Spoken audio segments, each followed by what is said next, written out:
ஓம் ஸ்ரீ சச்சிதானந்த சத்குரு சாய்நாத் மகாராஜிக்கு ஜெய்.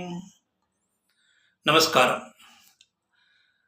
சமீப காலமாக பாபாவின் அருளாசியுடன் ஆங்காங்கே பல்லக்க ஊர்வலம் நடைபெற்று கொண்டிருக்கிறது. ஒரு சிறப்பான நிகழ்ச்சி, வரவேற்கத்தக்கது. குறிப்பாக சித்ரா பௌர்ணமி, விஜயதசமி போன்ற நாட்களிலும் சில குருவாரம் என்று சொல்லப்படுகிற வியாழக்கிழமைகளும் இந்த பல்லாக்கு ஊர்வலம் என்றது ஆங்காங்கே நடைபெற்று கொண்டிருக்கிறது. நானும் சில நிகழ்ச்சியை பார்த்திருக்கிறேன், கலந்து கொண்டிருக்கிறேன், பாக்கியம் பெற்றிருக்கிறேன். அந்த வகையில் சென்னை வியாசர்பாடியில் அமைந்திருக்கும் ஷிரடி பாபா பல்லக்கு சாவடி சேவாக்குழு சார்பினர் சார்பாக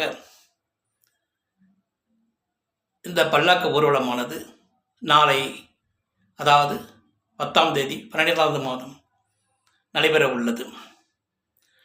அன்று செவ்வாய்க்கிழமை. அனைவரும் வியாழக்கிழமை எதிர்பார்த்திருப்பார்கள். ஆனால் இது செவ்வாய்க்கிழமை நடைபெறுகிறது. காரணம், முதலில் இந்த பல்லக்கு ஊர்வலமானது ஷிரடியில் பாபாவின் அனுகிரகத்தோடும் அனுமதியோடும் 1909ஆம் ஆண்டு 10வது தேதி 2வது மாதம் இந்த நிகழ்ச்சி நடைபெற்றது. ஆனால் துரதிருஷ்டவசமாக அந்த தேதியில் எங்குமே இந்த பல்லக்கு ஊர்வலம் நடைபெறவில்லை. முதலில் அந்த பல்லக்கு ஊர்வலத்தை இந்த குறிப்பிட்ட 10ஆம் தேதி 12வது மாதத்தில் நடத்த திரு சாய் யோகராஜ் அவர்கள் முனைப்போடு செயல்பட்டு அந்த நிகழ்ச்சியை செவ்வனே நடத்த இருக்கிறார். அதில் மக்கள் அனைவரும் பங்கு கொண்டு இந்த ஊர்வலத்தில் கலந்து கொண்டு பகவானின் அனுகிரகத்தை பூரணமாக பெற வேண்டும். அதற்காக மட்டை தேங்காய், நெய், சமித்து முதலியவைகளை அவர்கள் கொடுக்கிறார்கள்.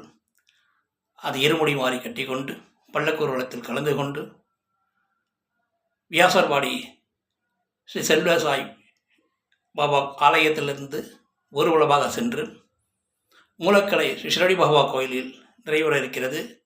அங்கே இருக்கும் துணியில் இது சமர்ப்பிக்கப்பட்டு ஆகுதி செய்யப்பட்டு அந்த பிரசாதம் பாபாவை அடைந்து பாபாவின் அனுகிரகம் உங்களுக்கு பூரணமாக கிடைக்க இந்த நிர்வாகிகள், ஸ்ரீ ஷிரடி சாய்பாபா பல்லக்கு சாவடி சேவாக்குழு நிர்வாகிகள் ஏற்பாடு செய்திருக்கிறார்கள். அவர்களுக்கு பாராட்டுக்கள். இந்த நிகழ்ச்சியில் பக்தர்கள் அனைவரும் குடும்பத்தோடும் உற்றார் உறவினர்களுடன் கலந்து கொண்டு சிறப்பிக்க மிக தாழ்மையுடன் வேண்டுகொள்கிறேன்.